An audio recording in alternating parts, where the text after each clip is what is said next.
My dad pushed my 10-year-old daughter off her chair at the Christmas dinner table.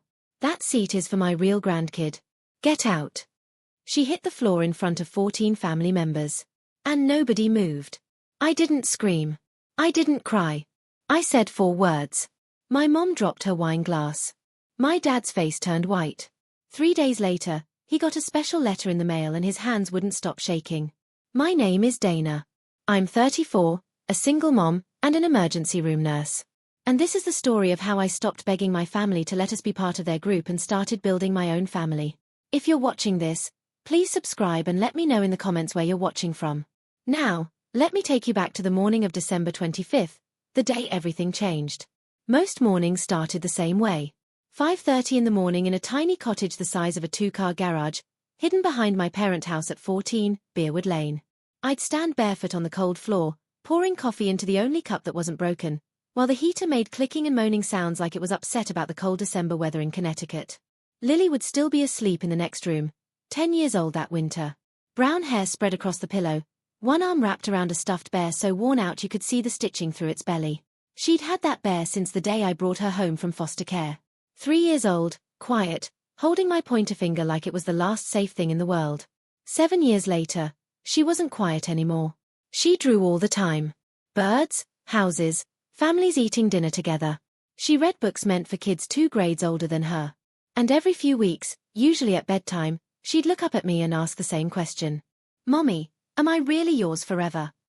Every time I gave the same answer. I'd been paying my father $1,100 a month to live in that cottage. Electronic bank transfer. First day of every month. No excuses. I had 84 screenshots on my phone. Every single payment with the date and time going back 7 years. I kept them because I'm an ER nurse and ER nurses write down everything. That's what we do. We keep records. We take notes. We write down dates and times. My father said we didn't need a written agreement. We're family, he told me. We don't need paper. I believed him for 7 years. I need you to remember that number, 84 payments, because it's going to matter later. Christmas at the Thornton house was like a big show. Not a celebration, a show. My father ran it like a man who'd spent 30 years managing a bank and never learned to stop managing. Every year, the long wooden table was set for 14 to 16 people. The fancy plates. Cloth napkins folded into fancy shapes. A seating plan that wasn't written down but everyone knew about. Richard Thornton at the head of the table. My mother Vivian to his left. My older sister Brooke to his right with her daughter Harper beside her. Close enough to Grandpa that he could cut her food and tell everyone how smart and talented she was. Harper was 8. She sat with the adults. Lily and I sat at the far end near the kitchen door where cold air came in and you could hear the dishwasher running. Every year. If you're wondering if the seating was an accident, it wasn't. Nothing my father did was an accident. 2 days before Christmas, my mother called. Not to ask what Lily wanted as a gift, not to check if Lily had grown too big for last year's dress. She called to say, "Don't let Lily wear anything too fancy. Brooke just bought Harper a new dress, and you know how Harper gets if she's not the center of attention." I pressed my tongue against the back of my teeth and said, "Sure, Mom." That night, I picked out a simple red sweater for Lily. She looked at herself in the bathroom mirror, smoothed the front with both hands, and asked me, "Mommy, can I sit next to Harper this year at the big table?" I told her I'd try. I should have known then. The seating plan wasn't about chairs. It was about who mattered. And in my father's house, my daughter had never mattered. Christmas Day, 4:17 in the afternoon.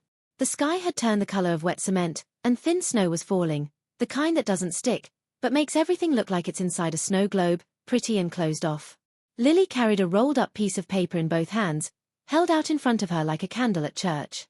She'd been working on it for 2 weeks, a painting on thick watercolor paper titled Our Family Christmas. Every person in the family drawn in bright paint. Grandpa, Grandma, Aunt Brooke, Harper, even Great-Grandma June in her wheelchair. Everyone smiling, everyone at the same table. She wanted to give it to my father before dinner. He met us at the front door. The pine wreath smelled strong. The porch light made the snow look gold. My father looked at Lily, then looked past her. The way you look past a piece of furniture you've stopped noticing. He gave her a quick nod. No hug. No Merry Christmas, Lily. Then Harper ran up behind him and the whole man changed. He bent down, arms wide. "There's my girl. Look at that dress. You are princess. He held Harper for a good 10 seconds. I counted. Inside, Brooke was putting place cards on the wooden table. I looked for Lily's name. It wasn't there. The main table had 14 place settings. At the back wall near the kitchen door, someone had set up a metal card table, the kind you use for playing games, and set it with 1 plate, 1 fork, a paper napkin, 1 chair. Harper was 8 and sat with the adults. Lily was 10 and sat alone at a card table behind the kitchen door. I leaned toward my mother in the hallway. Mom, Lily can sit at the main table, right? She's 10. Vivian didn't look at me. Don't make this a problem, Dana. Dinner was halfway done when it happened. I'd been watching Lily through the kitchen doorway, alone at that card table, eating quietly, her painting rolled up beside her plate because she hadn't found the right moment to give it to my father. She kept looking at the main table, at Harper laughing, at my father cutting more ham for Harper's plate while telling a story about her ballet show. Then Lily stood up. She picked up her painting, walked to the main table, and sat down in the one empty chair. The seat meant for my cousin Jeff who hadn't come. It was next to me. She sat down, unrolled the painting on the tablecloth, and smiled. I made this for everyone, she said. My father put down his carving knife. The room didn't go quiet. It went completely silent.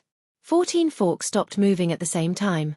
He stood, walked around the table, and stood over my daughter. That seat is for family. His voice was steady, matter-of-fact, like he was reading a rule from the bank. She is family, Dad, I said. He didn't look at me. He looked down at Lily. That seat is for my real grandkid. Get out. His hand closed on the shoulder of Lily's red sweater. He pulled. Not a punch, not a slap, a yank, hard and on purpose, the way you'd pull a dog off a couch. Lily's body twisted. The chair leg scraped. She went off the seat sideways and hit the hardwood floor with a sound I will hear for the rest of my life. The painting landed face down beside her. 5 seconds of silence. I counted them the way I count. Seconds between an accident and an emergency at the hospital. 5 full seconds. 14 adults. Nobody stood. Vivian looked at her plate. Brooke cut a piece of ham. Lily didn't scream. She looked up at me from the floor, eyes wide, and whispered one word. Mommy. I don't remember standing up. I remember being up. I remember the feel of the napkin leaving my lap, the scrape of my chair, and then I was already moving. I didn't shout. I didn't attack. 7 years of ER training will do that to you. When the worst thing in the room is happening, you don't scream. You act. Your hands go steady. Your voice drops. I bent down, slid my arms under Lily, and lifted her. She was shaking, small, fast shakes, the way a child shakes when she doesn't understand what just happened, but her body does. I held her against my chest, one hand on the back of her head. Then I looked at my father. He was still standing. His hand was still half raised, fingers open, like the ghost of Lily's sweater was still in his grip. I said 4 words. We are done here. Behind me, I heard a sharp crack, glass on wood. My mother's wine glass had slipped from her hand onto the table. Red wine spread across the white cloth like spilled ink. My father's face turned the color of the snow outside. I picked up Lily's painting from the floor, took our coats from the hallway closet, and walked out the front door. Nobody followed us. The snow had gotten heavier. It stuck to Lily's eyelashes. She whispered into my neck. Are we going home? We're going to our home, I said. In the car, engine running, heat blasting, I lifted the back of Lily's sweater. A red mark, already getting darker, ran across her lower back where she'd hit the chair leg on the way down. I took 3 photos. Date and timestamp. December 25th, 7:42 at night. Then I sat in the driveway of our cottage for 10 full minutes, engine running, snow collecting on the windshield, and made 3 decisions that would change everything. By 9 o'clock that night, my phone had become a weapon pointed at me. 11 missed calls, 23 text messages. I read every single one and I took screenshots of every single one because that's what you do when people start lying and twisting the truth. You save the proof before someone tells you it never happened. My mother. You ruined Christmas. Your father barely touched her. She's being dramatic and so are you. Brooke. Lily slipped off the chair by herself. I saw the whole thing. Stop twisting it into something it wasn't. My Aunt Linda. Richard didn't mean it like that. He's under a lot of stress. Come back tomorrow and apologize. Be the bigger person. 23 messages. Not one of them asked if Lily was okay. I set the phone face down on the kitchen counter and ran Lily a bath. I sat on the closed toilet lid and read her 2 chapters of her book while the bathroom filled with steam and the smell of the lavender soap she liked. She was quiet, not the scared quiet from the floor, a thinking quiet. At bedtime, she looked up at me from her pillow and said, "Is Grandpa mad because I'm not really his?" I brushed the hair off her forehead. "You are really mine. That's what matters." She fell asleep holding the worn-out bear with both arms. I went to the kitchen table, opened my laptop, and created a Google document title, Incident Log, Thornton Family. I sat there until 1 in the morning, typing every bad thing I could remember from the last 7 years.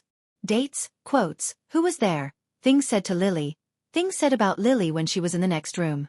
7 years of notes organized by year. I didn't reply to a single message that night. I had screenshots. That was enough. December 26th, 8:14 in the morning. Lily was still asleep when the knocking started. Not a polite knock, the flat of a hand against the cottage door, hard enough to rattle the chain lock. I knew who it was before I looked through the peephole. My father stood on the step in his good overcoat, breath-making clouds in the cold. No food dish, no sorry face. I opened the door 6 inches and kept my body between him and the hallway to Lily's room. He didn't say good morning. "You embarrassed me in front of my family." His voice was the same one he used on bank workers who made mistakes, controlled, clipped, but with anger running underneath. "That girl needs to learn her place. And so do you." "Her name is Lily," I said. "She's your granddaughter, and you pushed a child." "I barely touched her." He leaned forward. "She's not even blood, Dana." "She doesn't. This conversation is over.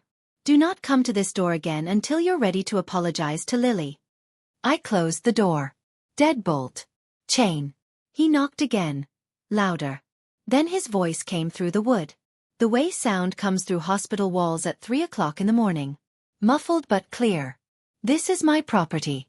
I can come whenever I want to my own property." I pulled out my phone, opened voice memos, and held it 6 inches from the door. He kept going for 47 seconds. 47 seconds of my property, my house. Not even blood. And ungrateful. I stood there, phone steady, counting Mississippi the way I count chest compressions during a medical emergency. Date and timestamp. December 26th, 10:14 in the morning. He called it his property. I had it recorded. And somewhere in the back of my mind, a question I'd never thought to ask started forming. Whose property was it really? I need you to understand. Christmas wasn't the first time. It was just the time he used his hands. The cruelty had always been there. It was just quieter. The kind you can talk yourself out of noticing if you try hard enough. Lily's 5th birthday. My father forgot. Not forgot the way busy people forget. Forgot the way you forget something that was never written on your calendar.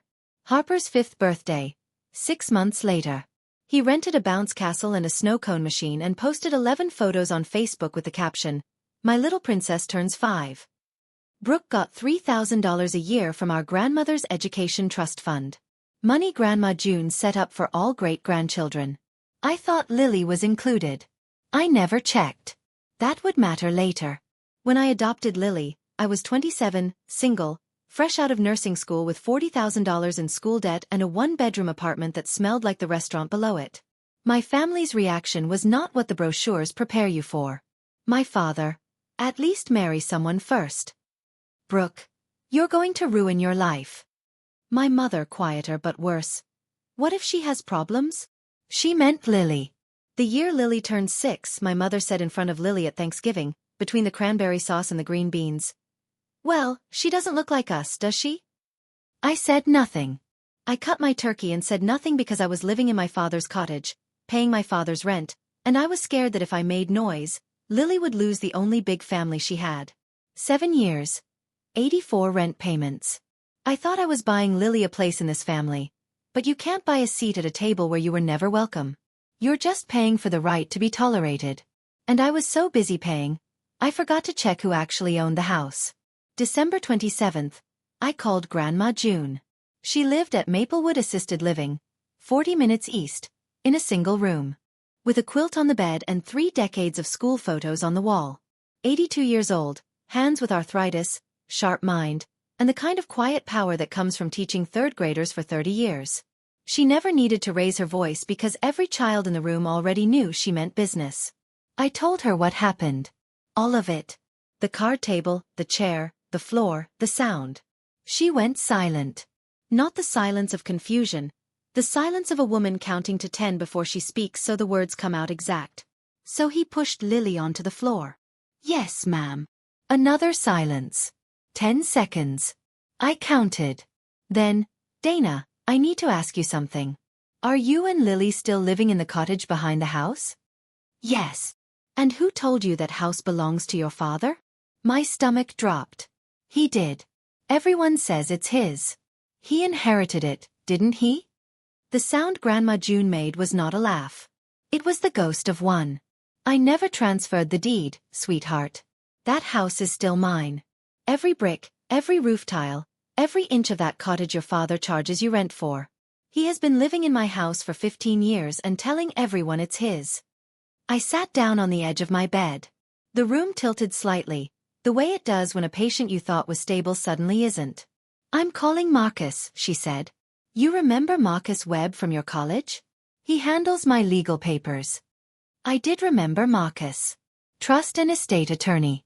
Quiet, thorough, the kind of lawyer who reads footnotes. Grandma, what are you going to? Nobody pushes my great-grandbaby and keeps living in my house. Nobody. She hung up.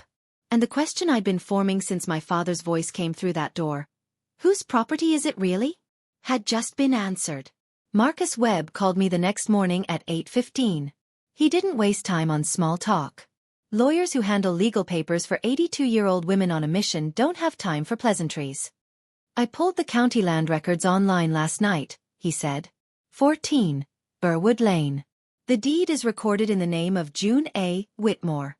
There's no transfer, no quitclaim deed, no life estate, nothing. Your father has zero legal ownership of that property.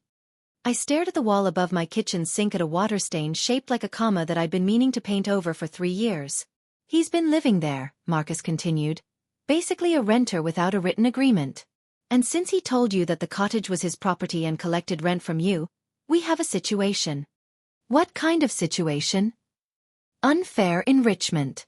You've been paying rent to a person who had no legal right to collect it. 7 years, $1,100 a month. Dana, that's $92,400. I set my coffee down because my hand wasn't steady enough to hold it. $92,400. I did the math differently in my head. That was 7 years of overnight shifts. That was holidays I worked so Lily could have birthday presents.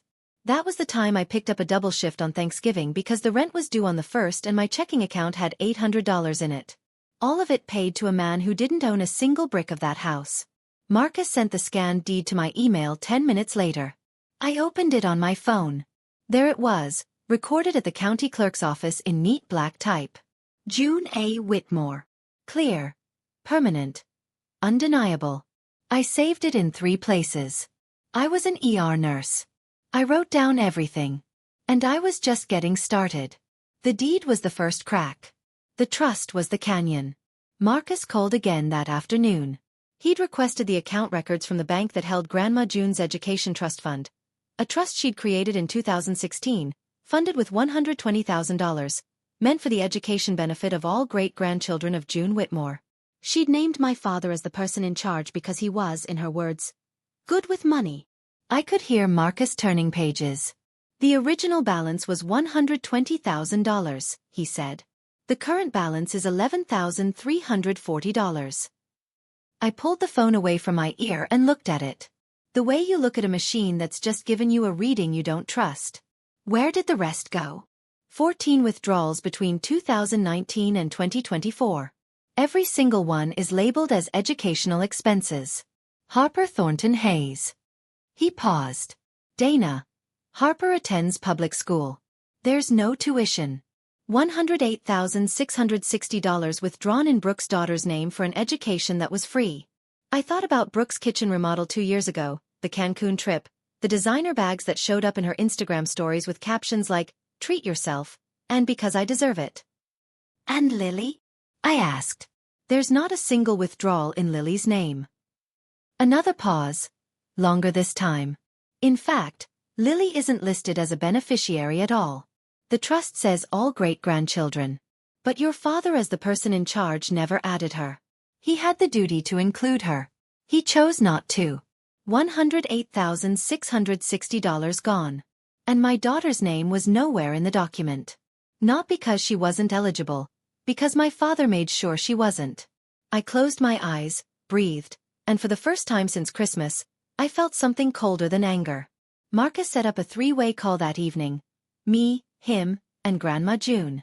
I sat at the kitchen table with the laptop open, and Lily's door closed, the sound of her audiobook playing softly down the hall. Some chapter book about a girl who befriends a dragon, the kind of story where things turn out right. Marcus walked Grandma June through everything. The deed, the rent, the trust, the 14 withdrawals, the missing beneficiary. He spoke the way he always did, level, exact, like he was reading a medical report. When he finished, Grandma June went quiet. I watched the clock on the microwave. 15 seconds. I was counting again. In the ER, you learn that silence can mean two things. A patient crashing or a patient deciding to fight. Then she spoke and her voice was so calm it could have frozen glass. Marcus, I need 3 things done before New Year's. First, freeze the trust today. No more withdrawals by anyone. Second, I want a full accounting from Richard. Every dollar, every receipt, he has 30 days. Third, prepare an amendment. The sole beneficiary of the Education Trust effective immediately is Lily Marie Thornton. Marcus said, "Yes, ma'am." "And the house?" "They've been living in my house for 15 years without paying me a cent and charging my granddaughter rent." Her voice didn't shake. It sharpened. "Give them a proper 30-day notice to move out. Certified mail." I started to say something. "Grandma, are you sure?" "Mom will." She cut me off. "Your mother watched a grown man push a child onto the floor, Dana, and she picked up her fork." "I'm sure." I heard the click of her hanging up, clean and final, the way she used to close her classroom door after the last student filed out. The trust was frozen. The clock was ticking, and I hadn't raised my voice once. December 29th, 4 o'clock in the morning. Lily asleep, cottage quiet, kitchen table turned into a command center. I'm a triage nurse. When a trauma comes in, you don't panic. You organize. You figure out what's bleeding, what's broken, what can wait, and what can't. Then you move one task at a time until the board is clear. I used the same method on my father. Folder 1, the Manila 1, physical copies. 3 printed photos of Lily's bruise with date and timestamps. A printed copy of the medical report from Dr. Patel, Lily's pediatrician, who documented bruise on lower back consistent with hitting against furniture edge during our visit on December 26th. Folder 2, digital, backed up to the cloud. The Google Doc incident log, now 23 pages covering 7 years. 23 screenshots of text messages from Christmas night, each with date, timestamps, and sender names. The 47-second voice recording of my father at the door. 84 electronic payment confirmations totaling $92,400. The scanned county deed. The trust account statements showing 14 unauthorized withdrawals. 7 items. 7 years of silence organized into evidence. I called Dr. Amara Singh's office when they opened at 9. A pediatric counselor in Glastonbury who specialized in children processing family problems. First available appointment. January 2nd. Marcus emailed me 3 drafts by noon. The 30-day notice to move out, a demand letter for full trust accounting, the trust amendment naming Lily as sole beneficiary, ready for Grandma June's signature. I printed everything, stacked it, clipped it. Then I sat back in my chair and realized something I'd never felt before in that cottage. I wasn't asking anyone for permission. I wasn't tiptoeing around anyone's ego. I wasn't measuring my words against the cost of rent. For the first time in 7 years, I was just acting. It felt like breathing after being underwater. December 30th. The call I should have made 5 days earlier. The call I should have made years ago if I'm being honest, but that's a different kind of thinking. Marcus had walked me through it the night before. An adult used physical force on a 10-year-old child, causing her to fall and get visible bruising. Under Connecticut law, that meets the requirement for a report to DCF, Department of Children and Families. You can file as the parent. I sat at the kitchen table at 10 o'clock in the morning with the hotline number written on a sticky note. Lily was at the other end of the cottage, cross-legged on the living room rug, painting a snow owl with her watercolors. I could see the back of her head from where I sat, brown hair, still messy from sleep, bent in concentration. I dialed. My hand shook. Not from fear. From the weight of 7 years pressing down on a phone that weighed 6 ounces. Reporting your own father to Child Protective Services is not something they prepare you for in nursing school. It's not something anyone prepares you for anywhere. The intake worker was patient. I gave dates, descriptions, the medical report reference number from Dr. Patel. I described the bruise, the chair, the 14 witnesses who did nothing. I submitted a written follow-up statement by email that afternoon with the photos attached. Case opened, confirmation number recorded, investigation timeline, 30 to 45 days. A caseworker would contact Richard Thornton for an interview. I set the phone down, looked across the room at Lily, who was holding her paintbrush up to the light, checking the color. She didn't know I just made that call. She didn't need to. That was my job. To make the calls she couldn't, so she could keep painting snow owls in the safety of a warm room. If you've ever held a phone in your hand knowing you should have dialed years ago, you understand exactly what that moment cost. And I need to tell you, this story is far from over. What happened next is the part one still can't believe. If you're with me, hit subscribe and drop a comment. What would you have done that Christmas night? Let's keep going. New Year's Eve. While most of Connecticut was opening champagne and watching the ball get ready to drop, Marcus Webb was standing at the post office in downtown Hartford, holding a white envelope stamped with the words that were about to take apart my father's entire self-image. Certified mail. Return receipt requested. Inside, a formal 30-day notice to move out addressed to Richard and Vivian Thornton for the property at 14 Burwood Lane. The language was clean, almost gentle in its exactness. Property owned by June A. Whitmore. No lease agreement exists between the parties. People living here are hereby notified to move out of the property within 30 days of receiving this. A process server delivered a duplicate copy in person that same afternoon. Belt and suspenders, Marcus said. You don't leave room for. I never got it. A separate envelope went out the same day. A demand letter to Richard Thornton in his role as the person in charge of the Whitmore Education Trust, requiring a full accounting of all withdrawals within 30 days. The letter talked about breach of duty in language that was polite the way a scalpel is polite, technically civil, practically devastating. At 3 o'clock, Marcus drove to Maplewood Assisted Living. Grandma June signed the trust amendment at the table in her room, witnessed by Marcus and made official by a mobile notary. Sole beneficiary, effective immediately. Lily Marie Thornton. I spent New Year's Eve on the couch with Lily.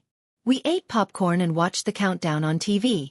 She fell asleep with her head on my lap at 11:40, 20 minutes before midnight. I pulled a blanket over her and listened to the muffled sound of fireworks from somewhere down the street. Is next year going to be better, Mommy? She'd asked before dozing off. I stroked her hair. Next year is going to be ours. Somewhere across town, a certified letter was sitting in my father's mailbox, ticking like a clock. January 2nd. Marcus texted me at 10:09 in the morning. Return receipt signed. 10:07 a.m. He has it. 13 minutes later, my phone rang. I didn't need to look at the screen. I could feel the vibration pattern. The way you feel a storm system moving in.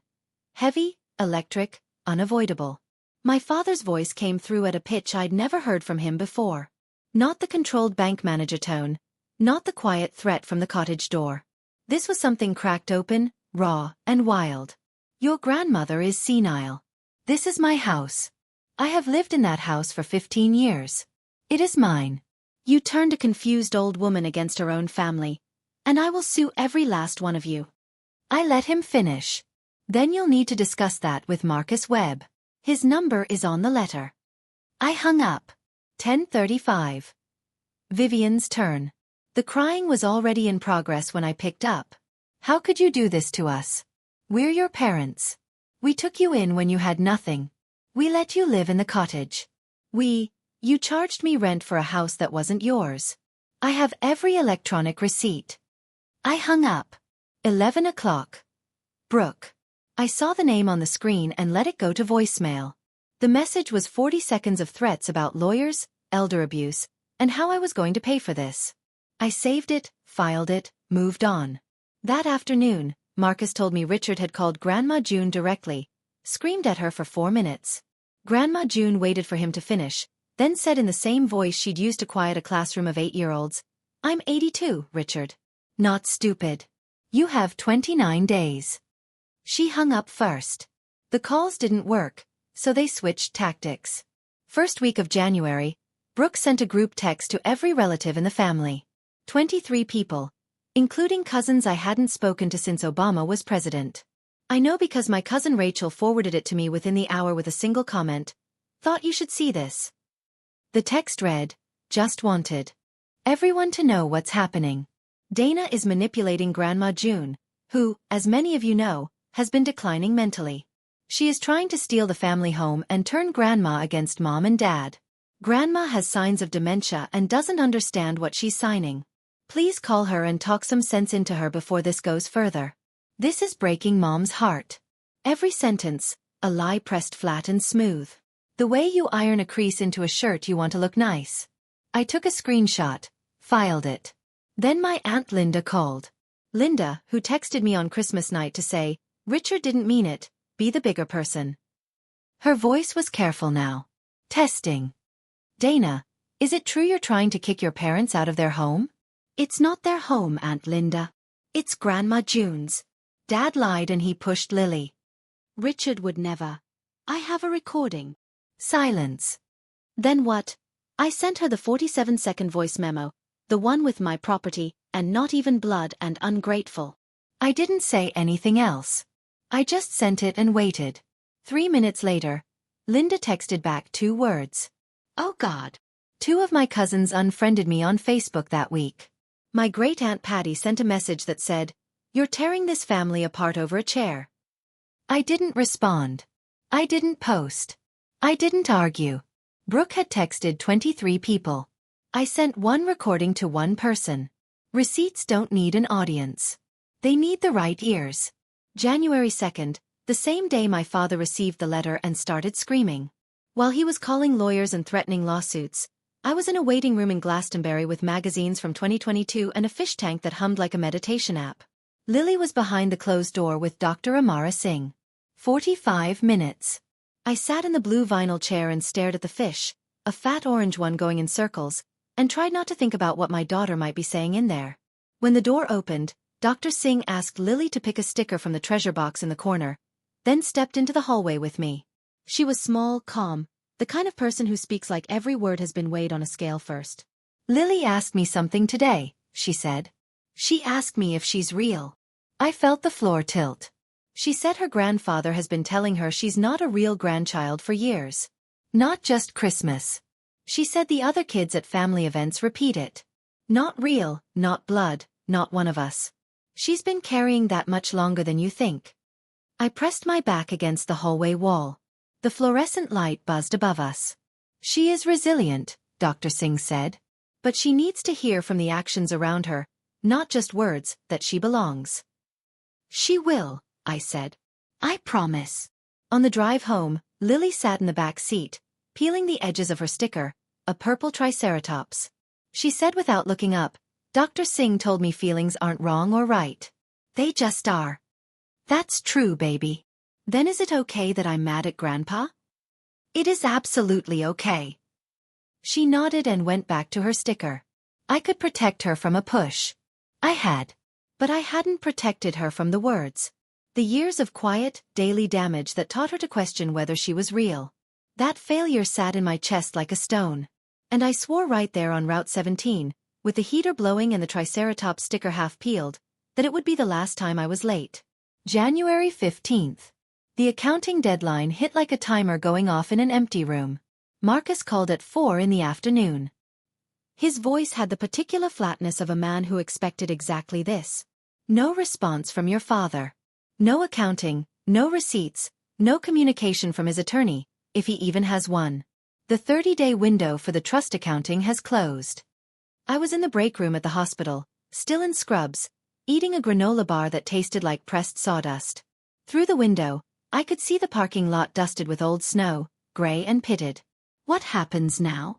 Under Connecticut law, a trustee who fails to provide an accounting upon demand from the person who created the trust or a beneficiary can be removed by the probate court. I'm filing a petition tomorrow to remove Richard as trustee of the Whitmore Education Trust and requesting a court-ordered audit of all payments. I let that settle. A court-ordered audit. Every withdrawal, every fake educational expense, every dollar that went to Cancun and kitchen granite and designer bags. All of it pulled into the light under oath. One more thing, Marcus said. Brooke got an attorney. He called me this morning. Off the record, and I mean truly off the record. He told me her position is, quote, extremely weak, and he's advised her to settle. I almost smiled. Almost. And the house. The 30-day notice was served December 31st. They have until January 30th to move out. If they don't, we file an eviction action. But Dana, I don't think it'll come to that. Your father is a man who can't afford to have an eviction on public record. His pride won't let it get there. I looked at the calendar on the break room wall. Someone had drawn a smiley face on the 30th. 15 days. After 15 years of lies, my father had 15 days. January 18th, 3 days before Grandma June's family meeting and 12 days before the move-out deadline, my mother came to the cottage alone. No call ahead, no text, just the crunch of her good shoes on the frozen gravel path and then a knock. Not the flat palm assault my father had used, but something softer, hesitant, the knock of a woman who'd practiced what she was going to say in the car. I opened the door. Lily was at school. The cottage smelled like burned toast and the lavender plug-in Lily had chosen at the dollar store. Vivian's eyes were red. Her hands were clasped in front of her the way they always were when she wanted you to see her suffering before she made her ask. Dana, please. Her voice broke on the second word. I'm begging you. Drop all of this. Your father is having chest pains. He can't sleep. He's not eating. I'll talk to him about Lily. I promise I will. Just stop the letters. Stop the lawyers. We can work this out as a family. There it was. The word family, loaded and aimed, the way it always was. Mom, did you talk to him about Lily in the last 7 years? When he called her the kid? When he skipped her birthday? When he didn't put her name in the trust? He's not a bad man. He pushed my daughter onto the floor. You watched. You picked up your fork. She flinched. The tears came harder. Where will we go, Dana? Where will we live? That's not my problem to solve anymore. You had 7 years of my rent to save. She stood there for another moment, waiting, I think, for the version of me that would give in. That Dana was gone. I closed the door, leaned against it, pressed my palms flat against the wood. My hands shook, not from weakness, from the physical effort of not opening that door again. January 20th. Maplewood Assisted Living. The community room on the second floor, linoleum tile, fluorescent lights, a long folding table that probably hosted bingo on Tuesdays. It smelled like institutional coffee and lemon floor cleaner. Grandma June had made the calls herself, each one brief, each one identical. I need you at Maplewood. On Saturday at 2. This is not optional. When I walked in, Marcus was already there. Navy blazer, laptop bag, the quiet competence of a man who'd done this before. He was connecting his laptop to the wall-mounted TV that usually showed weather forecasts and meal schedules. I sat 3 chairs from the end, set my hands on the table. I didn't bring the manila folder. I didn't need to. This wasn't my meeting. They arrived one by one. Aunt Linda, tight-lipped, clutching her purse strap. 2 cousins, Derek and Nate, who'd unfriended me on Facebook but apparently couldn't unfriend Grandma June. Brooke in sunglasses indoors like she was arriving at a court hearing she hadn't studied for. Richard and Vivian came last. My father walked in the way he walked into everything, chin up, shoulders back, the posture of a man who'd spent 30 years behind a desk people had to stand in front of. Vivian trailed behind him, already crying softly. Then Grandma June was wheeled to the head of the table. She wore a gray cardigan buttoned to the top. Her reading glasses hung on a chain. In front of her on the table was a manila folder identical to the one I kept at home. Richard sat down, face flushed. Mom, this is ridiculous. Whatever Dana's told you. Sit down, Richard. Her voice cut the room like a ruler on a desk. I have a few things to show everyone. Marcus opened his laptop. The TV screen flickered to life and the room went very, very still. This is the moment. Everything Dana documented, every screenshot, every receipt, every recording she filed away instead of firing back, it all leads right here to this room. If you're on the edge of your seat, hit that like button and tell me in the comments.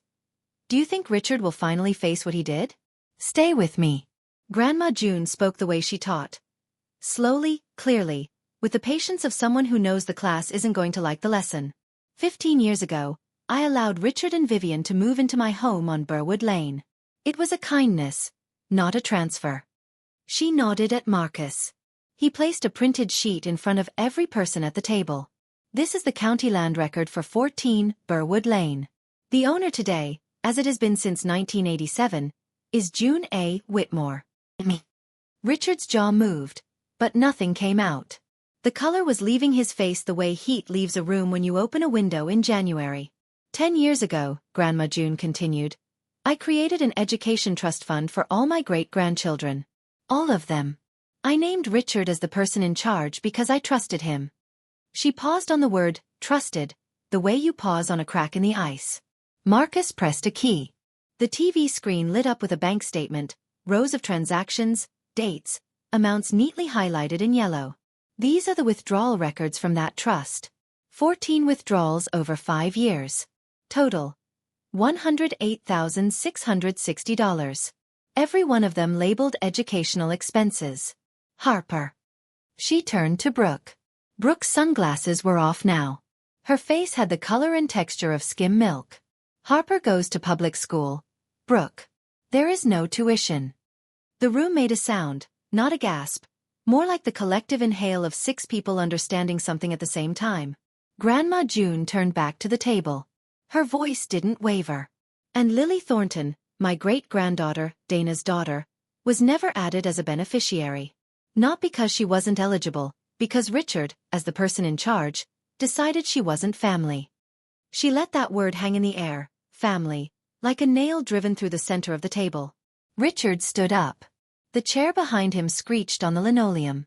I was going to transfer the deed. I was managing the trust properly. Brooke needed money for Harper's enrichment, and I made a judgment call as trustee. And show me one tuition receipt, Grandma June said. The room held its breath. Show me one invoice, one enrollment letter, one line item that proves $108,660 went to that child's education. Nothing. Richard's mouth opened and closed. He looked at Brooke. Brooke looked at her hands. Mom, Brooke started, tell her. It was for activities and tutoring and enrichment programs. Vivian said nothing. She stared at the folded hands in her lap the way she'd stared at her plate on Christmas night. Some people have one response to everything. Hers was disappearing. Then Aunt Linda spoke. She'd been sitting at the far end of the table, silent since she walked in. And when her voice came out, it was low and shaking. Not with tears, but with the kind of anger that comes when you realize you've been lied to and defended the liar. Richard, you told me Dana was the problem. You told all of us. You said she was bitter and dramatic and turning Grandma against the family. She held up the bank statement. This isn't bitter. This is theft. Derek and Nate stood up without a word and walked out. The door clicked shut behind them. They didn't slam it. They didn't need to. Marcus spoke next, his voice level and professional as a court filing. For the record, Mrs. Whitmore has amended the Education Trust Fund. The sole beneficiary is now Lily Marie Thornton. Mrs. Whitmore has also issued a 30-day notice to move out of the property at Burwood Lane. A petition to remove Richard Thornton as trustee has been filed with the probate court. Richard sat down slowly like a man whose legs had stopped reporting for duty. His hands resting on the table were trembling. The room was quiet in the way a room is quiet after something has broken. Not peaceful, not resolved. Just empty of everything except the sound of the fluorescent lights buzzing overhead. Grandma June turned to me. Her hand, small and knotted with arthritis, rested near my arm on the table. Do you have anything to say, sweetheart? I hadn't planned to speak. I'd come to listen, to watch, to let the paperwork do what paperwork does when people have spent years lying without it. But my grandmother asked, and I stood up, and the words came out the way they'd been waiting to come out for 7 years. Not loud, not fast, just clear. I looked at my father. I spent 7 years trying to earn a seat at your table for my daughter. She drew you a painting that night. It was called Our Family Christmas. She drew every single one of you in it, and you pushed her off a chair for it. I looked at my mother. I paid you $92,400 in rent for a house you didn't own. And when your husband pushed my child onto the floor, you picked up your fork. I looked at Brooke. You took $108,000 that was meant for my daughter's education. And then you sent a group text to 23 people telling them I was the one stealing. I stopped. Let the silence sit. I'm not asking for an apology. I stopped waiting for one of those a long time ago. I looked at my father one last time. I don't negotiate with people who push children. Lily and I are done. I sat down. Under the table, Grandma June's hand found mine. She squeezed once, firm, deliberate, the grip of a woman who'd raised 2 generations and wasn't finished yet. No one in that room said a word. The next 10 days moved with the slow, grinding certainty of paperwork doing its job. January 30th, move-out day. Marcus confirmed it by text at 6 in the evening. They're out. Confirmed with the neighbor. Moving truck left at 4. Richard and Vivian moved to a 2-bedroom apartment in Meriden. $1,800 a month. The first rent check either of them had written in 15 years. My father didn't fight it. Marcus was right. Richard Thornton was a man who'd spent a lifetime building an image, and an eviction filing on the public record would have cracked it like a hammer through a window. He went quietly. That was the most dignity he'd shown in months. Second week of February, the probate court granted the petition to remove Richard as trustee. The judge's order was 3 pages long and included the phrase, failure to fulfill duties. Marcus Webb was appointed successor trustee by Grandma June. Trust balance at transfer. $11,340 plus a $40,000 deposit from Grandma June's personal savings. Lily's education fund. $51,340. Her name finally on the first page. Third week of February. The DCF investigation concluded. Finding. Indicated. The caseworker's report documented the physical contact, the bruise, the medical report, and the 14 witnesses who did nothing. Richard was required to complete an anger management program. Failure to comply could result in a restricted contact order. Marcus sent my father a final demand. Repayment of $14,200, 12 months of rent, the maximum recoverable under the settlement Grandma June agreed to in order to end it cleanly. Richard had 60 days. The cashier's check arrived in 43. $14,200. It wouldn't replace what those years cost, but it would put 6 months of rent in a savings account with Lily's name on it. Brooke held out longer than my father, but receipts don't care about stubbornness. First week of March, Marcus in his role as successor trustee sent a formal demand to Brooke Thornton Hayes. Repayment of $108,660 in unauthorized trust withdrawals. The letter outlined 2 options. Option 1. Full repayment on an agreed schedule. Option 2. A civil lawsuit filed by the trust for breach of duty with Richard named as co-defendant for authorizing the payments, and potentially a fraud referral for misrepresenting personal expenses as educational costs. Brooke's attorney called Marcus within 48 hours. They settled in mid-March. $60,000 payable at $2,500 per month over 24 months. It wasn't the full amount, but Grandma June approved it. I want the money back for Lily, she told Marcus. I don't want a war. Wars are expensive and they break the things you're trying to save. Every monthly payment would go directly into Lily's education trust fund. I heard through Aunt Linda, who had quietly stopped returning Brooke's calls, that Brooke sold her Lexus and replaced it with a used Honda. The summer trip to Turks and Caicos was cancelled, and Kevin, Brooke's husband, had apparently discovered the scope of the withdrawals for the first time when the demand letter arrived. Aunt Linda said the word she used was blindsided. I didn't feel satisfaction. I want to be honest about that. I didn't feel the rush that people in movies feel when the villain falls. I felt tired and I felt clear. And I felt something close to relief, the way you feel when a bone is finally set after weeks of walking on it wrong. I told Marcus the same thing I'd told myself. I don't want Brooke to suffer. I want Lily to have what was always hers. March 14th. Marcus sent the email on my behalf. One paragraph addressed to Richard, Vivian, and Brooke. Clean as a surgical note. I am requesting that you have no direct contact with me or with my daughter, Lily, until further notice. Any necessary communication should be directed to my attorney, Marcus Webb, at the address and number below. I didn't explain why. I didn't list complaints. I didn't leave the door open with phrases like, maybe someday, or when we're all ready. I just drew the line and stood behind it. Richard responded by mail, not through Marcus, not through email, but through a handwritten letter slipped into the cottage mailbox. I recognized the handwriting, the same sharp slant he used on birthday cards when he remembered to send them. 4 lines.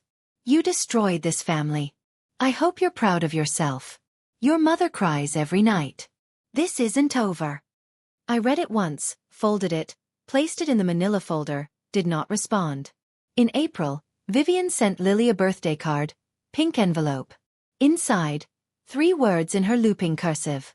Love, Grandma V. No mention of Christmas. No mention of the floor. No mention of anything that would require acknowledging what had happened. I held the card for a long time, sitting on the edge of my bed after Lily had gone to sleep. Part of me wanted to give it to her. The part of me that had spent 7 years believing any connection was better than none.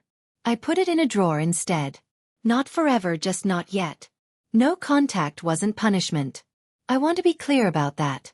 It was the first boundary I'd ever drawn that I actually kept. It wasn't a wall built from anger. It was a door closed gently with a lock I chose not to hand the key to. Like the oxygen mask on an airplane. You put yours on first so you can breathe long enough to help the person beside you. Connecticut in May smells like mud and cut grass and the particular sweetness of apple blossoms opening along the fences on Burwood Lane. We moved into the main house on the first Saturday of the month. Grandma June insisted. It's your home now, she said when I tried to argue. It always should have been. Marcus was handling the deed transfer, a gift deed from June Whitmore to Dana Thornton, clean and legal and real. After 15 years of my father calling it his, the house would belong to someone who'd never once claimed to own something she didn't. Lily chose the upstairs bedroom with the window overlooking the backyard. She stood in the doorway for a full minute just looking. It was 3 times the size of her room in the cottage. Light poured through the glass and hit the hardwood floor in wide yellow stripes. This is mine, she said. This is yours. She hung one thing on the wall that first day. The painting. Our family Christmas. The watercolor from that night. Edges soft from where it had hit the floor. One corner slightly creased from being carried to the car in the cold. She smoothed it flat and pressed a piece of tape on each corner. She still saw Dr. Singh every 2 weeks. One afternoon in late May, she came out of her session and said to me in the parking lot with the sun on her face and her backpack hanging off one shoulder, Dr. Singh says I don't have to earn belonging. I just belong. I cried right there next to the car in broad daylight for the first time since Christmas. Grandma June visited every Sunday. They baked, they painted, they read together on the porch while the bees worked the garden. June called her my girl. Lily called her Great-Grandma June. The Education Trust Fund stood at $51,340, growing by $2,500 every month. Enough by the time Lily turned 18, for a future she could choose for herself. June, a Tuesday evening, warm enough to leave the kitchen window open. I was at the stove, wooden spoon in hand, steam rising from a pot of the pasta Lily liked, the kind with the little bow ties because she said they looked like butterflies. The backyard was gold, birch trees catching the last of the light. A cardinal on the fence post, head tilted, watching nothing. Lily came in from the living room at a run, socks sliding on the hardwood, and wrapped her arms around my waist from behind. She pressed her face into my back, and I felt her breathe. Mommy. Am I really yours forever? The question. The same one she'd asked 100 times. The one I'd always answered the same way. Forever and always. Quick, automatic, a reflex like catching a ball. But this time, I turned the burner down. I set the spoon on the counter. I bent down until we were eye to eye. Her hands in mine, and I gave her a different answer. You are mine and I am yours, and this house is ours, and nobody gets to tell you different. She smiled. Not the careful smile she used at my father's table, the one that asked permission. A real smile, wide and open, the kind that starts in the eyes and doesn't stop. I hadn't seen that smile since before Christmas. Later, after she was asleep, I walked past her bedroom. The door was cracked open. The hallway light fell across the wall where the painting hung. Our family Christmas. But it was different now. She'd added to it. New figures in bright paint beside the original Dana and Lily. A small woman in a wheelchair. Grandma June. A lady with dark hair. Dr. Singh. A man in a blue blazer. Marcus. The people who showed up. The people who stayed. The people who never once asked her to prove she was real. No Richard. No Vivian. No Brooke. Smaller family. Truer one. I leaned against the doorframe and listened to my daughter breathing in a room that was hers, in a house that was ours, in a life we'd built, not from silence, but from the moment I finally broke it. Family isn't the people who gave you a chair at their table. It's the people who'd never take yours away. That's my story. Mine and Lily's. If you've ever had to choose between keeping the peace and keeping your child safe, I hope this gave you permission to choose your child every single time. If this story stayed with you, hit subscribe, leave a heart below, and check the description for the next one because every kid deserves someone who says, "We are done here," and means it. Thank you for staying until the end.